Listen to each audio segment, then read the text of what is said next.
같이 한번 인사하겠습니다. 샬롬. 샬롬.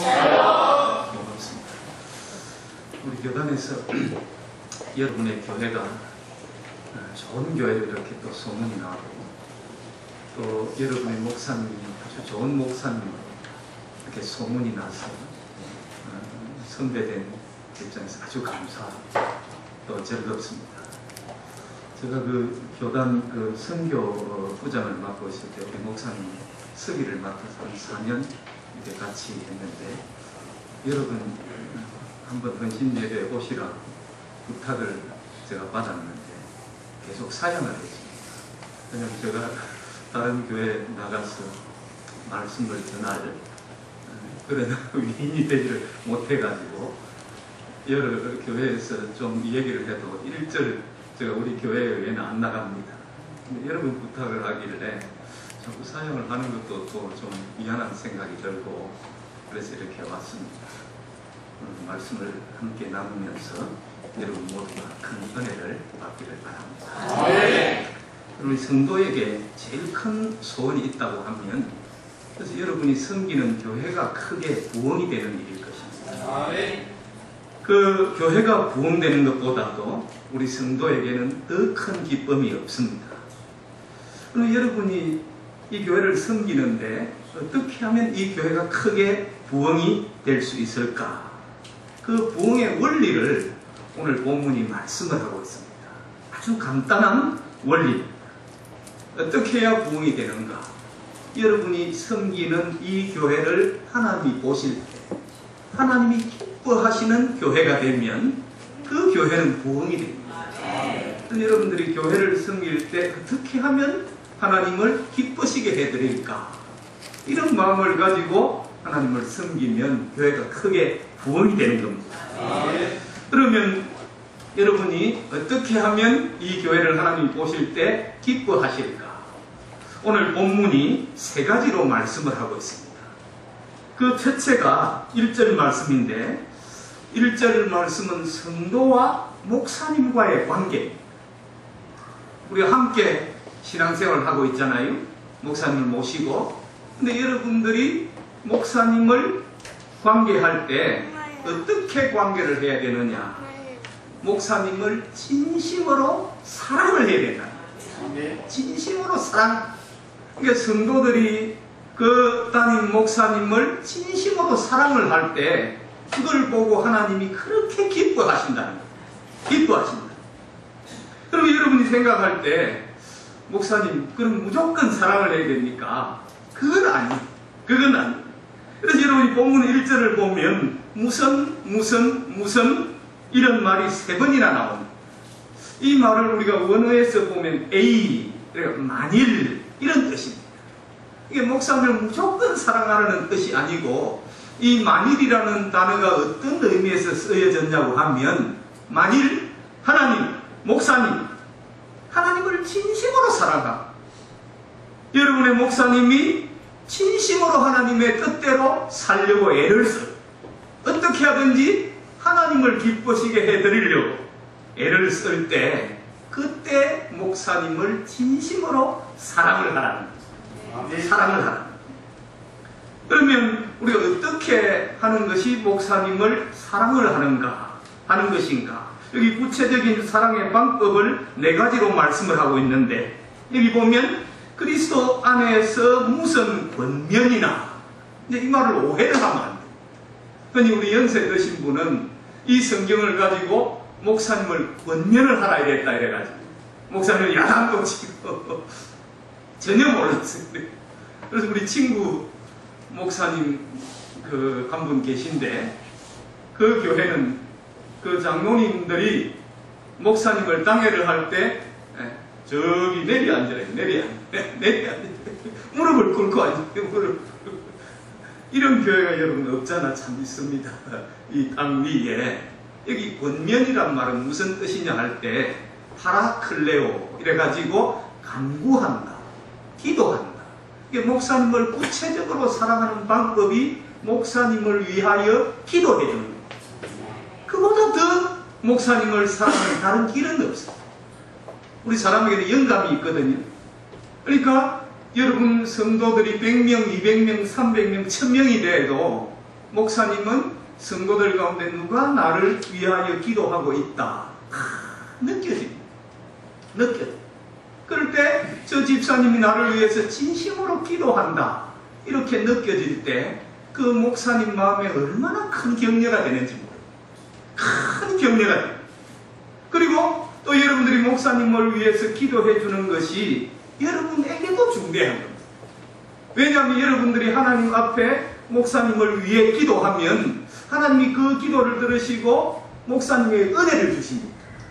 그럼 그 목사님에게 주신 은혜를 누가 받느냐고 하면 목사님을 위하여 기도한 성도가 받는 겁니다.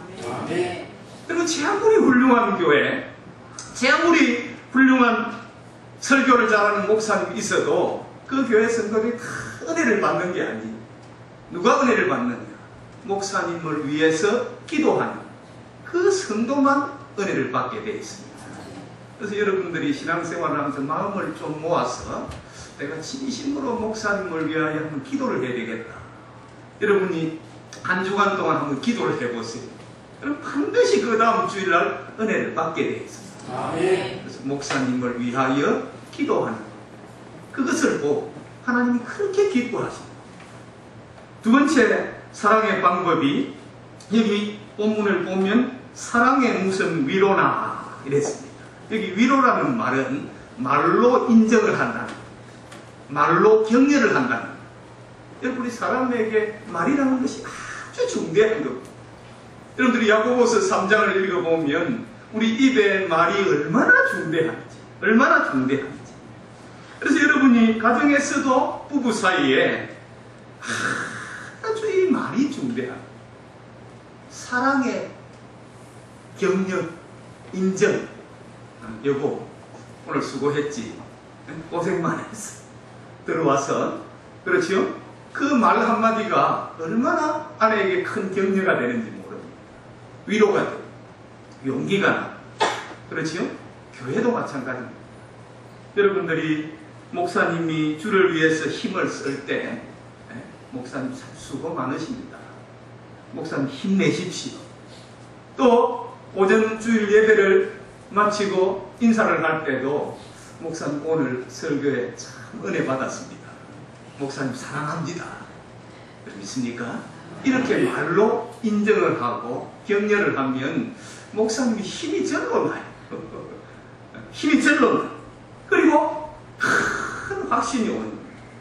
성도들이 목사님을 위해서 말로 인정을 하고 격려를 할 때 그때 목사님에게 확신이, 그 확신을 가지고 목회를 할 때 교회가 부흥이 되는 겁니다. 그래서 여러분들이 말에 인색하지 마. 우리나라 사람들은 말에 참 좀 인색하잖아요. 인색하지 마. 말로 목사님을 인정을 하고 격려를 하면 그런 모습을 보고 하나님 아주 기뻐하십니다. 그리고 세 번째가 사랑의 무슨 교제나, 여기 교제의 이 말은 친구가 되어준다. 성령 안에서 친구가 되어준다. 친구가 되어준다. 흔히 사람들이 그런 말을 자주 합니다. 어떤 말을 하냐 하면 목사는 너무 가까이 해도 안 돼. 너무 멀리 해도 안 돼. 흔히 사람들이, 특별히 권사님들, 오랜 신앙생활합니다. 목사를 가까이 해도 시험이 들어요. 멀리 해도 시험이 들어요. 그건 여러분 사탄의 말입니다. 사탄의 말. 사탄은 여러분 이 세상에서 제일 가까이 해야 될 대상이 누구냐? 여러분의 담임 목사입니다. 아멘. 있습니까? 제일 가까이, 제일 가까이. 왜냐하면 우리 하나님을 사랑하고 하나님을 가까이 하는 성도는 반드시 그 교회 목사님을 사랑하고 가까이 하게 되어 있습니다. 그게 원리. 믿습니까? 아멘. 원리. 절대 여러분이 우리가 사람들을 보면 목사님과 거리가 멀고 반감을 가지고 등이 져 있는 분들이 의외로 많습니다. 교회 안에. 어떤 동기에서든지 그 목사님과 등이 지고 서로 반감을 가지면 절대 그 성도는 은혜를 못 받습니다. 은혜를 못 받습니다. 제가 그 경양교회 17년을 있었는데 17년을 교사부터 시작해가지고 조사, 교육전도사, 전도사, 강도사, 목사 17년을 있었는데 17년 동안 2번을 쫓겨나 2번을 쫓겨나 여러분 교회에 있다가 보면 그 부목사고 이럴 때 교회 장로님들이고 권사님들이고 집사님들이고 불평 있는 사람들은 부목사한테 와서 다 얘기를 합니다. 목사님에 대한 불평을 다 얘기를 합니다. 그런 분들 보면 절대 은혜를 못 받습니다. 은혜는 지금 그분들 보면 아무 제명되고 잘못되고 하나님 앞에서 전혀 복을 받지 않습니다. 어떤 경우에서든지 여러분이 목사님과 등이 지고 이렇게 목사님과 이렇게 여러분 반감을 가지면 절대 은혜를 못 받습니다. 우리 여러분들이 참 조심해야 될 것이 물론 우리 사람인데 목사님도 실수할 때가 있고 연약할 때도 있는데 제일 중대한 것은 여러분들이 집에 돌아가서 자녀들에게 그 목사님이나 교회의 이런 허물을 얘기를 절대 하지 마십시오. 아이들은 아주 감정에 예민합니다. 박히는 거예요. 그래서 그 아이들이 절대 교회에 뿌리를 못 내요. 중고등학교 때까지는 그냥 엄마, 아빠 못 이겨서 따라 나오지만 대학생 되면 그 부모님이 교회에 대해서 불평하고 목사님에 대해서 불평하고 이런 분들 자녀들은 절대 교회 안 나와요. 떠나가 버려요. 떠나가. 아주 무서워. 그래서 여러분들이 주님을 섬길 때 여러분들에게 제일 중대한 게 있어요. 제일 여러분이 가까이 해야 될, 이 세상에 가까이 해야 될 사람 누구라는 겁니까? 목사님. 성령 안에서 친구가 되니까 친구. 있습니까? 그리고 네 번째, 이 목사를 사랑하는 방법이 무슨 권면이나 자비가 있거든 이랬습니다. 여기 긍휼이라는 말은 불쌍히 여긴다는 말인데 아이고 뭐 사례도 못 받고 불쌍 이런 뜻이 아닙니다. 여기 긍휼이란 말은 여러분 오늘 교회 보니까 다 젊은 분들이 목사님이 젊어서 그런지 모르겠는데 다 젊은 분들인데 여러분 우리 아이를 키워보잖아요. 처음 아이를 요즘 때 학교를 보냈는데 갑자기 소나기가 쏟아져가지고 돌아오는 길에 아이가 옷을 흠뻑 젖고 집으로 들어오는 겁니다. 그때 그 아이를 맞는 어머니 어떻게 합니까? 얼른 끌어안지요? 그렇지요? 그렇지요? 얼른 끌어안고 그때 그 비를 흠뻑 맞고 집으로 오는 그 아이를 바라보는 그 부모의 심정을 우리 성경은 긍휼이라 합니다. 긍휼이라. 긍휼히 여기라. 긍휼이 이해가 되시지요? 여러분 우리 한국 교회에 있는 아주 이상한 나쁜 현상 가운데 하나가 성도들이 목사님들을 급수를 매기고 급수를 대통령급 목사, 특별시장급 목사, 도지사급 목사, 군수급 목사, 면장급 목사, 리장급 목사. 저는 이제 급수를 딱 한 리장급 됩니다. 리장급. 이 성도들이 문제예요, 성도들이. 그래도 대통령급 정도 되는 목사는 황제처럼 써요, 황제처럼. 성도들이. 조용기 목사님이나 서건태 목사님이나 황제처럼. 저기 동장이나 리장급 되는 목사들은 아예 짓밟아버립니다. 아예 깔아부리겠거든요, 성도들이. 이거는 전 세계에서 우리나라만 있는 거예요. 한국 교회를 병들게 하는 중대한 원인 가운데 하나가 성도들이 목사님을 상대한 급수를 매깁니다. 급수. 그래서 대통령급 목사는 그냥 황제처럼 되죠. 여러분 가만히 한번 보세요. 그 대통령 대접받던 목사들이 은퇴하고 지금 다 어디에 섭니까? 다 법정에 서잖아요, 법정. 누가 그래 만들면? 성도들이 그래 만들어요. 성도. 그 전혀 아니에요, 전혀. 여러분들이 목사님들을 가만히 생각해 보세요. 요즘 전도사님들이 사례를 얼마 받냐 하면 한 30만원, 50만원 받습니다. 요즘 30만원, 50만원 받아가지고 생활 됩니까? 안 됩니까? 안 되거든요. 저 조사 때 얼마 받았어요? 4만원 받았어요. 4만원. 생활이 안 되는 게 안 되는 거예요. 4만원을 받아가지고. 생활이 안 됩니다. 생활. 그럼 신학교를 졸업을 하면 오라고 기다리는 교회가 있느냐? 요즘은 졸업해도 갈 교회가 없습니다. 교회가 없습니다. 졸업을 했는데 갈 곳이 없는, 갈 곳이 없는. 그럼 어떻게 합니까? 개척을 해야 되잖아요. 여러분, 개척이 쉽습니까? 개척이 쉬운 일입니까? 쉬운 일이 아닙니다. 우리 그 가까이 박병식 목사님이라고 우리 서성 목사님이 계신데, 그 교회 목사 사모가 정신병이 났어요. 정신병이 났어요. 그리고 병원을 간 거예요. 병원을. 왜 그렇게 됐냐니까, 자기 이대를 나온 사모님인데, 자기 그 동기 그 여학생들은 뭐 벤처도 몰고 뭐 그랜저도 몰고 최소한 그 뭐 시간 되면 뭐 현대백화점이고 롯데백화점이고 뭐 쫓아다니고 뭐 이러는데, 자기는 이 살해 남편 한 150만 원 받아오면 금금하고 뭐 달세 내버리고 아무 생활할 길이 없는 거예요. 생활할 길이 없는 거예요. 생활할 길이. 근데 목사님은 사명을 받았지만은 그 사모님은 사명을 받은 것도 아니거든요. 그러니까 해롱해롱하다가 그냥 우울증이 오고 정신병이 걸려버립니다.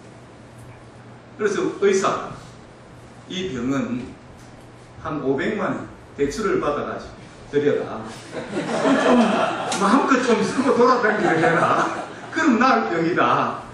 이래서 우리 박병식 목사님이 그 교회 담임 목사님인데, 자기 부목사 사모를 위해서 은행 가서 500만 원 대출을 받아가지고 준 거예요. 준 거예요.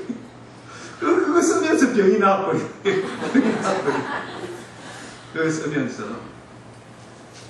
여러분, 목사가 그렇습니다. 저도 오늘 딱 교회를 사임을 하면 내일이 없습니다. 한 달 계산. 한 달 살해받은 그날 한 달 살.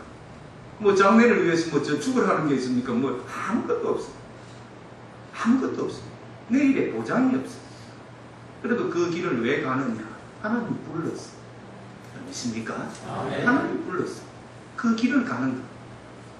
그럴 때 여러분들이 목사가 성도들에게 위로를 안 받으면 세상에서 위로받을 곳이 없어요. 부모도 위로가 안 됩니다. 형제들도 위로가 안 돼요. 성도들이 위로를 받아요. 믿습니까? 긍휼이 여기 긍휼이요. 싸우지 마. 싸우려고 달라들지 말고. 요즘은 요즘 아주 심하잖아요. 긍휼이요. 그리고 자비. 자비는 실제 내가 무엇을 가지고 도와주는 거예요. 여러분, 성경에 보면 선한 사마리아인이 나오지요. 그렇지요? 레인도 그냥 가. 제사장도 그냥 가. 그 레인 제사 교회 지도자들인데, 저분들은 사람들이 많이 있어야 열심을 내지, 사람 없고 도와주는 사람 없이 열심 안 해요. 그냥 가버려요. 가버려요. 그러나 그 사마리아인은 물질을 가지고 도와주는 거지요. 그걸 우리가 자비라 합니다. 자비. 자비. 그래서 여러분들이 목사님을 사랑을 할 때, 첫째는 위에서 기도를 해요. 있습니까?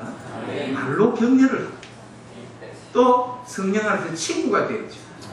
긍휼이요. 또 형편이 되면 자비를 베푼다. 그런 모습을 하나님 보실 때 하나님이 아주 기뻐하십니다. 기뻐하십니다. 그 다음 두 번째가, 이 부흥에 하나님이 기뻐하시는 원리가 성도와 성도와의 관계입니다. 어떤 관계냐? 화목해요.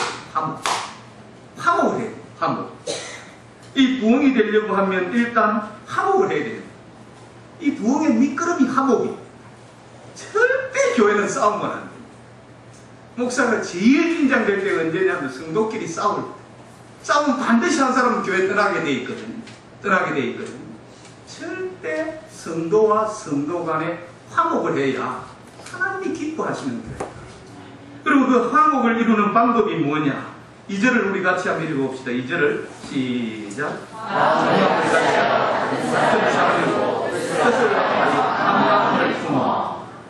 마음을 같이 하여. 무슨 사랑을 가지라는 겁니까?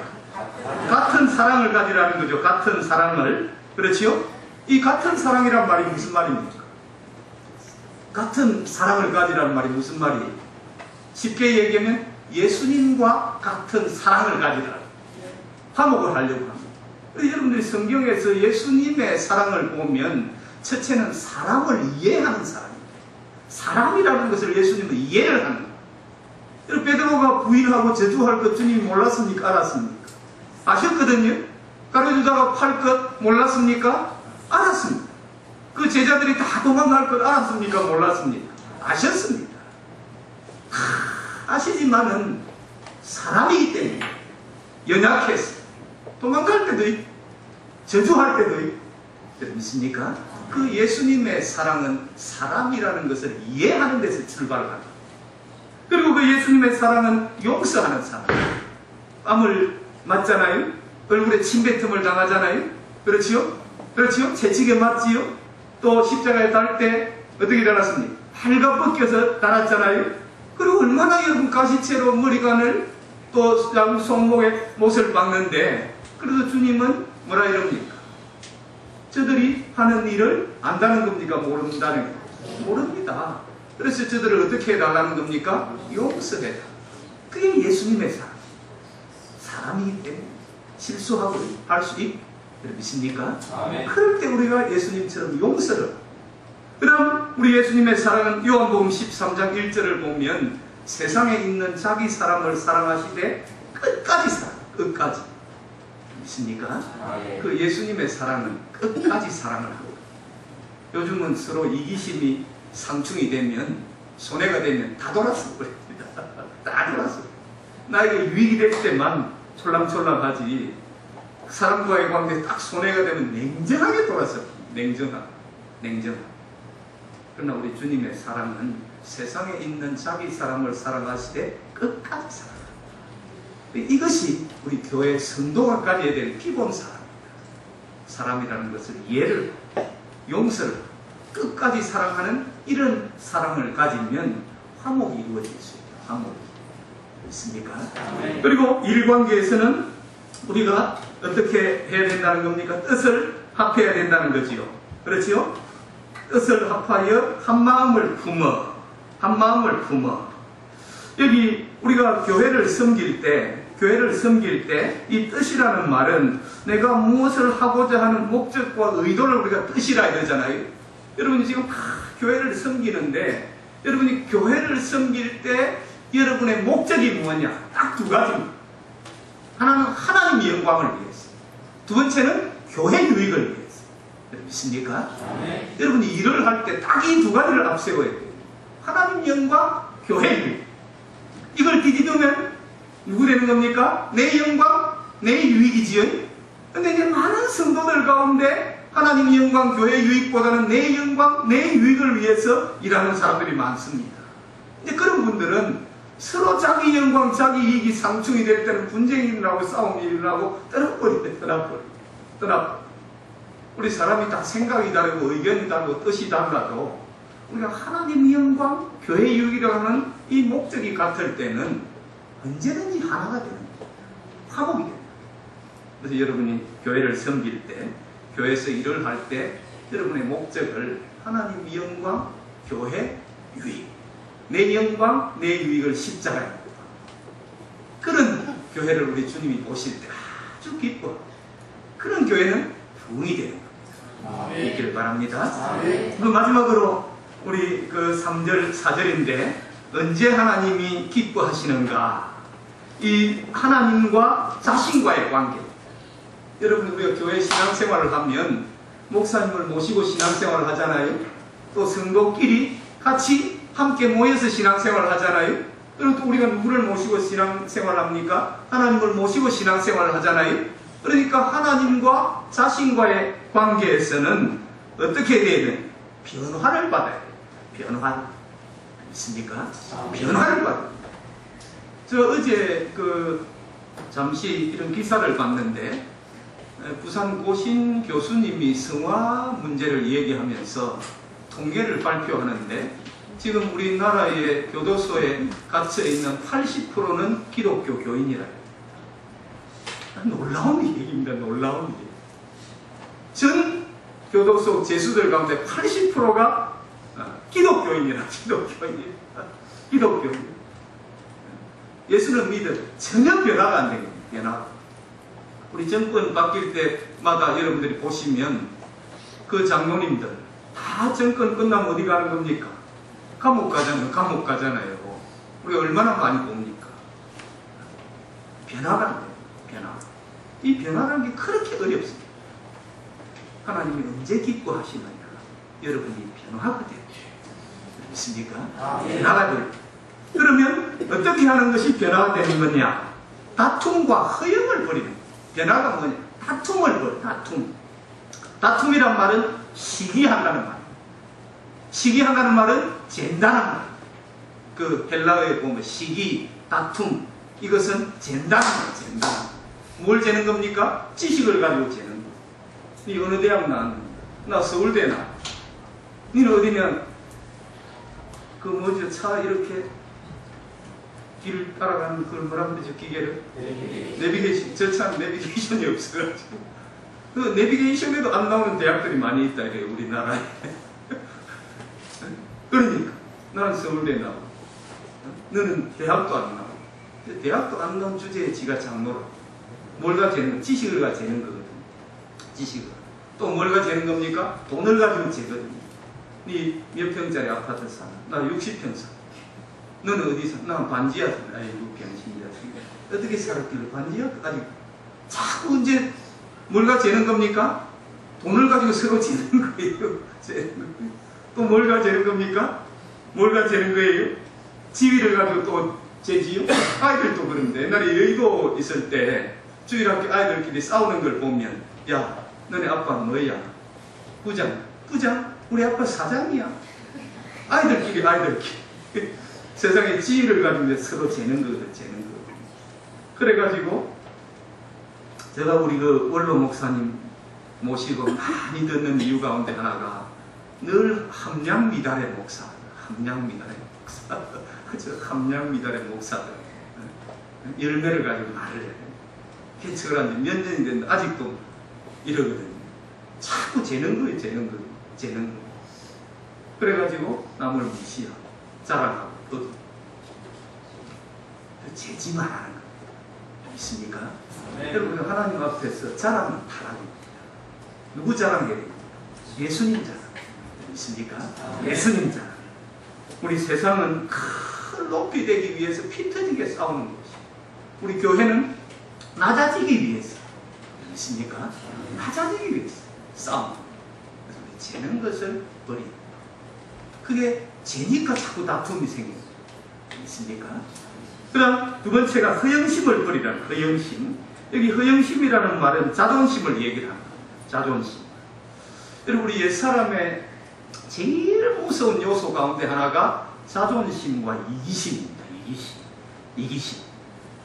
여러분들 그 사무엘상 그 18장을 보면 다윗이 누구를 이기고 돌아옵니까? 소년 다윗이 골리앗을 물리치고 돌아오지요? 그때 여인들이 나와서 창화를 하는데 사울은 몇이고 천천히고 다윗은 만만이라.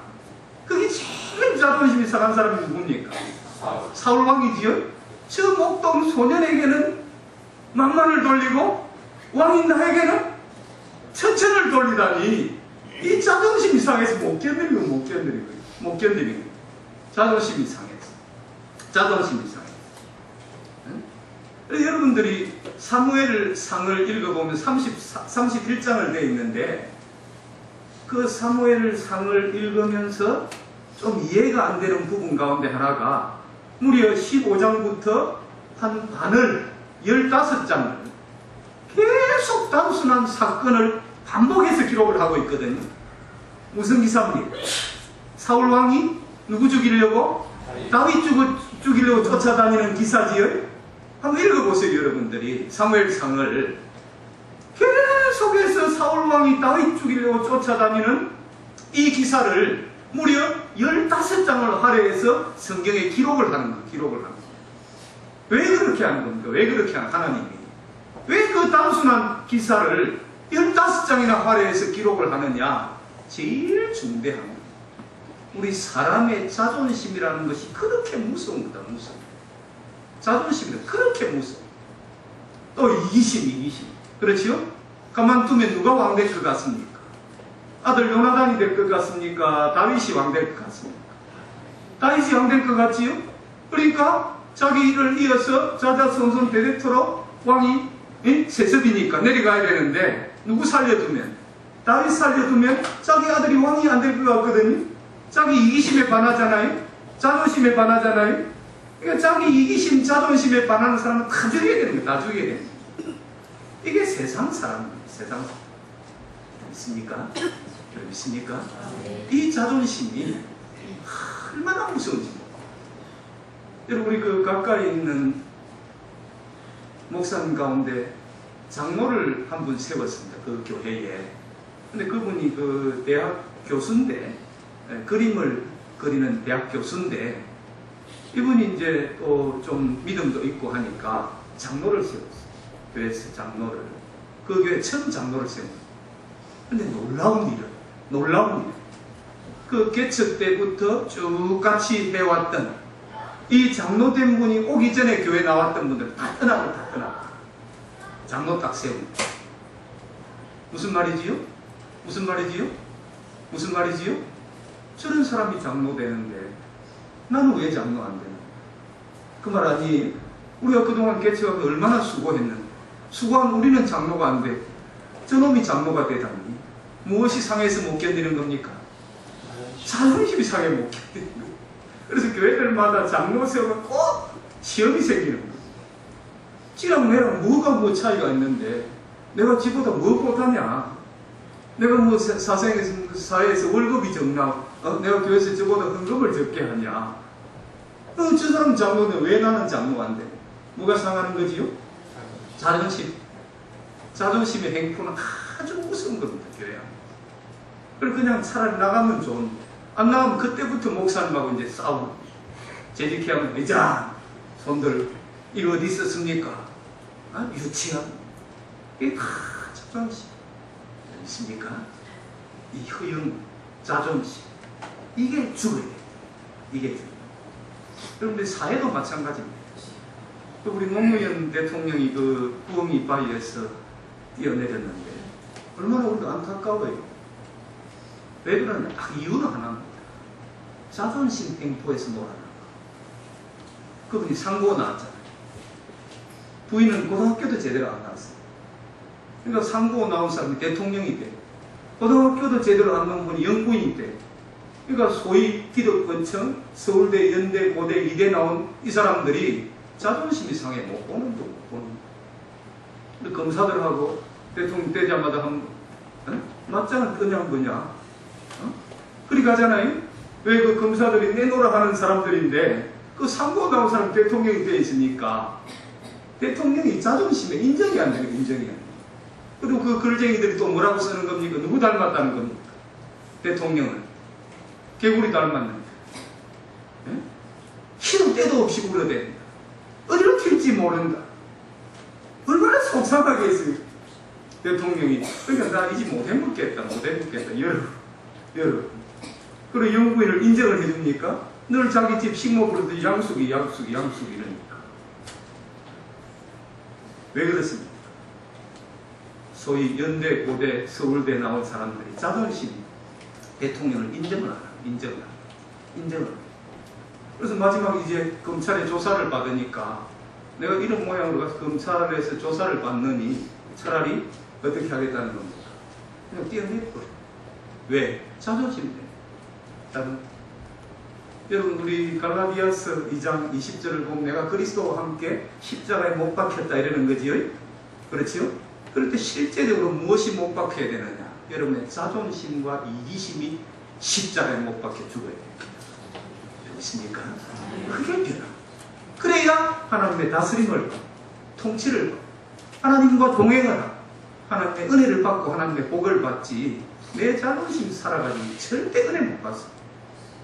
그래서 우리 변화는 뭐냐? 내 자존심이 죽어야 됩니다. 있습니까? 있습니까? 그리고 두 번째가 겸손한 마음을 갖는 겁니다. 이 겸손이라는 건 자기를 갖는 겁니다. 자기를. 오늘 사람들이 자기를 잘 몰라요. 그래서 우리 성경을 보면 하나님을 만난 사람들 다 자기를 합니다. 욥을 보면 욥기 25장 6절에서 나는 떨려요. 나는 구더기. 하나님 앞에 욥 자신의 모습이 떨려. 구더기. 이사야 6장 5절에서 보면 이사야는 화로다 나여 망하게 되었거든. 망할 놈이 나라는 거죠. 망할 놈. 믿습니까? 바울 보세요. 디모데전서 1장 15절에서 나는 죄인 중에 뭐라는 겁니까? 예수. 자기를 아는 것이 겸손입니다. 겸손. 자기가 죽을 죄이니까 남을 나보다 낮게 여길 수 있는 거지. 믿습니까? 우리 자신을 아는 겸손이 우리 변화예요. 그리고 마지막으로 우리 변화는 4절을 우리 함께 같이 읽어봅시다. 4절을 시작. 각각 자기 일을 도와보여 각각 다른 사람의 일을 도와보아 나의 기쁨을 충만케 하라. 자기 일을 어떻게 하라는 겁니까? 돌아보라. 뭐지요? 책임감을 감당을 하라는 거지요. 그렇지요? 자기 지체의 사명을 깨닫고 내가 하나님 앞에서 해야 될 일이 무엇인가? 그 사명을 감당하라는 거예요. 있습니까? 그게 변화된 사람. 여러분, 변화되지 못한 사람은 큰 일을 맡겨놓으면 큰 일이라고 안 하고 작은 일을 맡겨놓으면 시시하다고 안 하고 아무것도 안 해. 아무것도 안 해. 그런데 이 변화된 사람은 딱 맡은 일에는 뭐 목에 칼이 들어와. 내 맡은 일은 내가 책임을 지는 거야. 그게 변화된 사람. 있습니까? 우리가 교회 연초에 이렇게 직원들을 다 세우고 한 8월달쯤 돼가면 한 반쯤은 우수수 떨어졌고 교사도 나는 힘들어 못하겠다. 8월달쯤 가면 성가대도 아이고 나 힘들어 못하겠다. 또 주지 않고 이 사람도 저 사람도 힘들어서 아이고 못하겠다. 왜 그러나? 변화되지를 못했어요. 있습니까? 변화가 된 모습은 반드시 자기 맡은 일을 책임을 져요. 그리고 자기 책임만 지는 것이 아니고 자기 몫을 담당을 하고 어떻게 하는 겁니까? 어떻게 하는 거예요? 남의 목도 책임을 지는. 있습니까? 그래서 우리가 교회에서 장로를 세울 때는 교회 세례를 받은 교인 몇 명 25명입니까? 25명당 한 명 장로를 세우잖아요. 그렇지, 우리 헌법에. 여러분이 가만히 생각해 보세요. 왜 25명당 한 명의 장로를 세울 수 있는가 할 때 왜 그렇게 했습니까? 그 이유가 뭐겠지요? 장로가 되면 내 한 목도 감당을 하고 다른 사람 몇 목까지 25명 목까지도 감당을 해주라. 믿습니까? 믿습니까? 그러니까 우리가 변화가 되면 내 책임을 감당하라. 다른 사람 목까지도 책임을 지라. 이것이 변화된 사람입니다. 그럴 때 하나님이 그런 성도를 보시고 아주 기뻐하시고. 믿습니까? 그래서 여러분들이 교회를 섬길 때 1차적으로는 목사님을 여러분 진심으로 사랑을 하죠. 성도끼리는 화목하고 개인은 하나님 앞에 변화되는 이런 모습이 갖추어질 때 하나님 그 성도를 기뻐하시고 그 교회를 보실 때 기뻐하시고 그 교회가 부흥이 되는 교회다. 이런 은혜가 있기를 주의 이름으로 축원합니다.